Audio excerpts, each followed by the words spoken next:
Manipuri Wari Pambi Channel tabiriba punnamaku tarabna oksari ngasi amuk mayamda phongawari macha ani khaktang khodol tamjari ahanbagi phongawari miga huiga marup sanaba hariba phongawari si hana taminarasi mamangaida hui amom ama leirami mahaki macha ani khak poklammi huinau macha ani asina khara chaurklaba matamda mama ase nongma saji amana hatokre sajina mama hatkibasi makoi ani yamna nungaitre aduna mama hatkibagi damakta sajibu laman khumning lammi makoi anina asum khanabada masa mau chauba mapangal kanba samugi manakta chatlaga mama sikibagi laman khumbiu haijaru si lepnare samugi manakta chatlaga haijarubada mama hatkibagi damak sajida laman khumbirage haina yabire adubu huinau macha ani aduna makhoina sotpek lauba makhol amatang tabada pangkhongda khonglamni asum haina makhoi anina sotpek lauba makhol khudingi pangkhongda khongbasida samu ado yamna saure matau adumna pangkhong khonglabadi kaina samu mahakki laifam khangkheba tare aduna mahak makhoina haijariba mateng pangbagi thabak ado tawbu ngamlaroi chatkhro chalo haina samuna sauna huinau macha ani adubu tanthokpirakle samuna tanthokpiraklabada huinau macha ani ado kaigi manakta laktuna sajina mama hatkibagi laman khumbiu haijarure kaina makhoi anigi wakal ado munna tabire amasung makhoigi matau uraga nungsibiduna laman khumbirage haina yare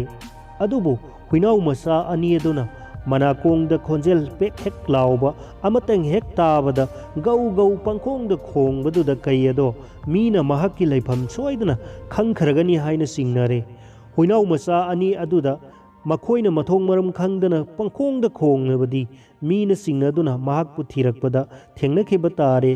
thengnarabadi mahakpu mina hatkhiba yai aduna mateng pangba ngamlaroi chatkhro chalo haina amuk kaina huinau macha ani dubu amuk hanna tanthorakre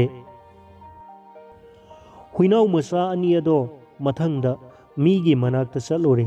mangonda yamna mathwai yauna mama hatkibagi damakta sajibu laman khumbiu haijarure makhoi anigi awabado ubada pawado tabada mina nungsibire amasung chanaba pibiduna laifamsu pibiraga mina makhoi anibu laihalle ahing oiraklabada huinau macha ani aduna makhol amatang hek tabada pangkhong khonglammi makhoi anina mataw asumna khongbasigi damak makhoibu yokpireba mina saibibagi mahutta thoina henadum haraurammi makhoi anisu yamna haraujare makhoi ani migi manakta lairasi haina lepnakre migi manakta asum lairakpadagi makhoi ani chauba helakle mapangan kanba helakle makhoibu thambiriba mi aduda mama hatkiba sajibu laman khumbiyo haina amuk hanna haijare nongma mina makhoi anibu sajibu laman khumnanaba sadanba puthorai umangda asum lakpada saji ama thengnare huinau ani aduna makhoigi leijabi thaduna saji adubu tanare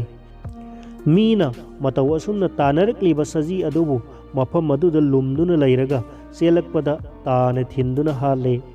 huinau macha ani do yamna haraure mamai fara fara haiduna migi manakta sensilai aduga siraba saji adugi ye thangba makhong aduda chiklamni masidagi hauraduna sadanbada faraba sajigi ye thangba makhong ase sadanba yauba huinaugi damakta tamnaduna pijanai numit asidagi hauna huiga miga punna laiminakhi haujik ani subada mayamda mukta hanjari phongawari tokpaga zenbaga gi lan taminarasi phongawari tokpaga yenbaga gi lan yenbi amakhakna macha mayam chenduna koipu puduna macha singbu machinjak pijai nongmadi tokpana thengnaduna yenbida hangi iben ngasidi nakhoi kadai da lekani ꯖꯦꯟꯕꯤꯅ ꯈꯨꯝꯃꯤ, ꯋꯥꯄꯟꯗ ꯂꯦꯛꯀꯅꯤ꯫ ꯇꯣꯛꯄꯗꯨꯅ ꯂꯦꯛꯐꯝ ꯈꯪꯂꯕꯗꯤ ꯑꯍꯤꯡꯗ ꯐꯥꯗꯨꯅ ꯆꯥꯒꯗꯕꯒꯤ ꯇꯧꯔꯤꯕꯅꯤ ꯍꯥꯏꯕ ꯈꯪꯂꯗꯨꯅ ꯌꯦꯟꯕꯤ ꯑꯗꯨꯅ ꯃꯆꯤꯟꯅ ꯑꯃ ꯍꯥꯏꯔꯒ ꯂꯦꯛꯄꯅ ꯑꯇꯣꯞꯄ ꯃꯐꯝ ꯑꯃꯗ ꯂꯦꯛꯏ꯫ ꯅꯨꯃꯤꯠꯇꯨꯁꯨ ꯋꯥꯄꯟꯗ ꯂꯦꯛꯀꯅꯤ ꯍꯥꯏꯔꯒ ꯌꯦꯡꯒꯣꯟꯗ ꯂꯦꯛꯂꯦ꯫ ꯅꯣꯡꯃ ꯑꯃꯁꯨ ꯇꯣꯛꯄꯅ ꯌꯦꯟꯕꯤꯗ ꯌꯥꯝꯅ ꯈꯪꯅꯤꯡꯅ ꯍꯪꯂꯛꯏ, ꯏꯕꯦꯟ, ꯉꯁꯤꯗꯤ ꯅꯈꯣꯏ ꯀꯗꯥꯏꯗ ꯂꯦꯛꯀꯅꯤ? ꯌꯦꯟꯕꯤꯅ ꯅꯨꯃꯤꯠ ꯑꯗꯨꯁꯨ ꯌꯦꯡꯒꯣꯟꯗ ꯂꯦꯛꯀꯅꯤ ꯍꯥꯏꯅ ꯈꯨꯝꯗꯤ ꯈꯨꯝꯂꯒ ꯋꯥꯄꯟꯗ ꯂꯦꯛꯂꯦ꯫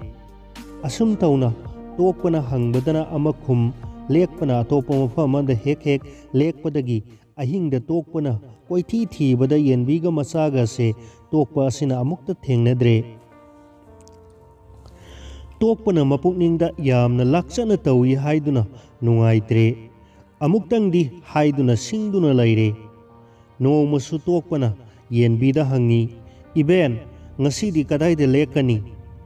ꯌꯦꯡꯒꯣꯟꯗ ꯂꯦꯛꯀꯅꯤ ꯍꯥꯏꯅ ꯌꯦꯟꯕꯤꯅ ꯈꯨꯝꯃꯤ꯫ ꯑꯗꯨꯕꯨ ꯇꯣꯛꯄꯅ ꯆꯤꯡꯅꯗꯨꯅ ꯑꯍꯤꯡꯗ ꯌꯦꯡꯒꯣꯟꯗ ꯊꯤꯕꯒꯤ ꯃꯍꯨꯠꯇ ꯋꯥꯄꯜ ꯃꯌꯥꯗ ꯂꯨꯝꯗꯨꯅ ꯂꯩꯔꯦ꯫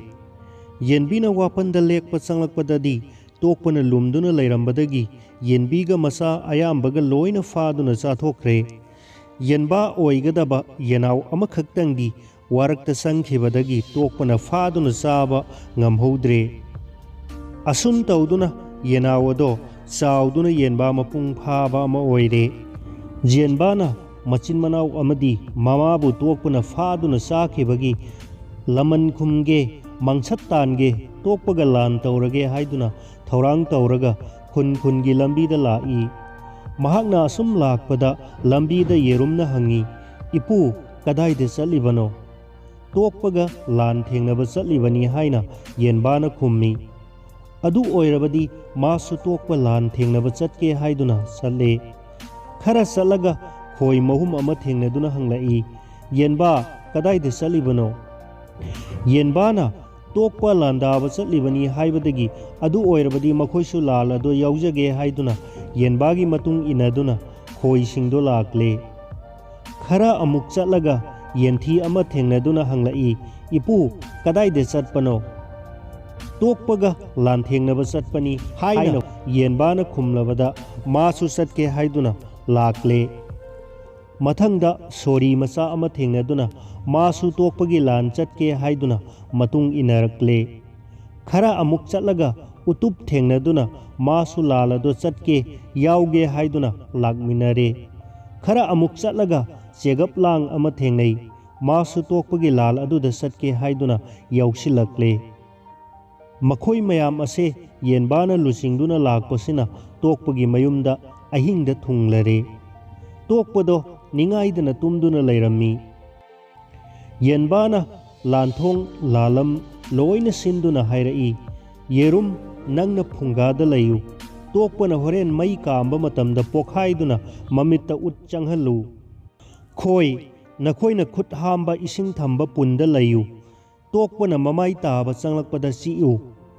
ꯌꯦꯟꯊꯤ, ꯅꯪꯅ ꯐꯥꯟꯗ ꯂꯩꯌꯨ꯫ ꯇꯣꯛꯄꯅ ꯈꯣꯏꯅ ꯆꯤꯛꯄꯗꯒꯤ ꯐꯥꯟꯗ ꯇꯛꯂꯛꯄꯗ ꯅꯪꯅ ꯇꯩꯁꯤꯜꯂꯨ꯫ ꯁꯣꯔꯤ ꯃꯆꯥ, ꯅꯪꯅ ꯐꯛꯂꯥꯡꯗ ꯂꯩꯌꯨ꯫ ꯍꯣꯔꯦꯟ ꯇꯣꯛꯄꯅ ꯃꯈꯨꯠ ꯌꯦꯟꯊꯤ ꯇꯩꯊꯣꯛꯄꯗ ꯅꯪꯅ ꯃꯈꯨꯠꯇꯣ ꯂꯦꯟꯊꯠꯂꯨ꯫ ꯎꯇꯨꯞ, ꯅꯪꯅ ꯊꯣꯡꯖꯤꯟꯗ ꯂꯩꯗꯨꯅ ꯇꯣꯛꯄꯅ ꯆꯦꯟꯊꯣꯔꯛꯄꯗ ꯄꯪꯊꯥꯗ ꯊꯥꯖꯤꯜꯂꯨ꯫ ꯆꯦꯒꯞꯂꯥꯡ, ꯅꯪꯅ ꯌꯨꯝꯒꯤ ꯌꯥꯇ꯭ꯔꯥ ꯃꯈꯣꯡꯒꯤ ꯑꯍꯣꯕꯁꯤꯗ ꯉꯥꯏꯗꯨꯅ ꯂꯩꯌꯨ꯫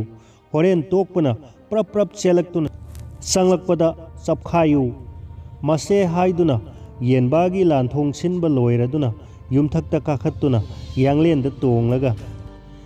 ꯀ꯭ꯔꯦꯀꯦ ꯀ꯭ꯔꯦꯛꯀꯦ, ꯇꯣꯛꯄ ꯂꯥꯟꯗꯥꯁꯦ ꯍꯥꯏꯅ ꯍꯧꯅ ꯈꯣꯡꯂꯨꯔꯦ꯫ ꯌꯦꯟꯕꯥꯒꯤ ꯎꯁꯤꯠꯇꯕ ꯃꯇꯧ ꯑꯗꯨꯗ ꯇꯣꯛꯄꯗꯣ ꯁꯥꯎꯕꯅ ꯃꯩ ꯍꯧꯈ꯭ꯔꯦ꯫ ꯌꯦꯟꯕꯥ ꯍꯥꯠꯀꯦ ꯍꯥꯏꯗꯨꯅ ꯐꯃꯨꯡꯗꯒꯤ ꯐꯨꯛ ꯍꯧꯒꯠꯇꯨꯅ ꯐꯨꯡꯒꯥꯗ ꯃꯩ ꯀꯥꯝꯕꯗ ꯌꯦꯔꯨꯝꯅ ꯄꯣꯈꯥꯏꯗꯨꯅ ꯃꯃꯤꯠꯇ ꯎꯠ ꯃꯌꯥꯝ ꯆꯪꯂꯦ꯫ ꯏꯁꯤꯡꯗ ꯃꯃꯥꯏ ꯇꯥꯒꯦ ꯍꯥꯏꯗꯨꯅ ꯈꯣꯡꯍꯥꯝ ꯄꯨꯟꯗ ꯂꯨꯞꯁꯤꯜꯂꯨꯕꯗ ꯈꯣꯏ ꯃꯌꯥꯝꯅ ꯆꯤꯛꯇꯨꯅ ꯌꯣꯝꯂꯦ꯫ ꯈꯣꯏꯅ ꯆꯤꯛꯄꯗꯣ ꯅꯥꯃꯟꯗꯨꯅ ꯐꯥꯟꯗ ꯈꯣꯏ ꯀꯦꯟꯈꯤꯅꯕ ꯈꯦꯠꯊꯕꯗ ꯌꯦꯟꯊꯤ ꯑꯃꯨꯛ ꯂꯩꯔꯝꯗꯨꯅ ꯌꯦꯟꯊꯤ ꯉꯥꯛꯇ ꯇꯩꯁꯤꯜꯂꯦ꯫ ꯇꯩꯔꯤꯕ ꯌꯦꯟꯊꯤꯗꯣ ꯀꯦꯟꯈꯤꯅꯕ ꯍꯥꯏꯗꯨꯅ ꯐꯛꯂꯥꯡꯗ ꯇꯛꯂꯨꯕꯗ ꯃꯗꯨꯗꯁꯨ ꯊꯥꯡ ꯃꯆꯥ ꯑꯃ ꯂꯩꯔꯝꯗꯨꯅ ꯃꯈꯨꯠꯇꯣ ꯂꯦꯟꯊꯠꯇꯨꯅ ꯏ ꯊꯣꯛꯂꯦ꯫ ꯀꯔꯤꯅꯣ ꯇꯧꯔꯤꯕꯁꯤꯗꯤ ꯍꯥꯏꯗꯨꯅ ꯃꯄꯥꯟꯗ ꯆꯦꯟꯊꯣꯛꯂꯒꯦ ꯁꯤꯕ ꯇꯥꯔꯦ ꯍꯥꯏꯗꯨꯅ थोंग चेंथोरक्पदा उतुपना पोप पोप पंथादा थारक्ले सीब तारे हाइदुना जात्रा मखोंग लैबा अहोब अदुदा चेंथोके हाइदुना चेंसिल्लुबदा चेगप लांगना मकोकतो चपखाइदुना मसागा मकोकका तोंगान तोंगान तादुना लैरे येनबाना कुमथरक्तुना तोकपगी मकोकतो पुरक्तुना मखोय लोइना येनबाना लान ngamle हाइदुना हराउना लाउदुना मयुमदा हनखरे मतौ असुम तौदुना येनबाना मचिन मनाव अमदी ममा हतखिबगी लमन खुमकी मंगसत तानखी लिंगजेनबु मानरबदी असोनबा तराना अकनबा अमबु लाइना नमहतपा ngami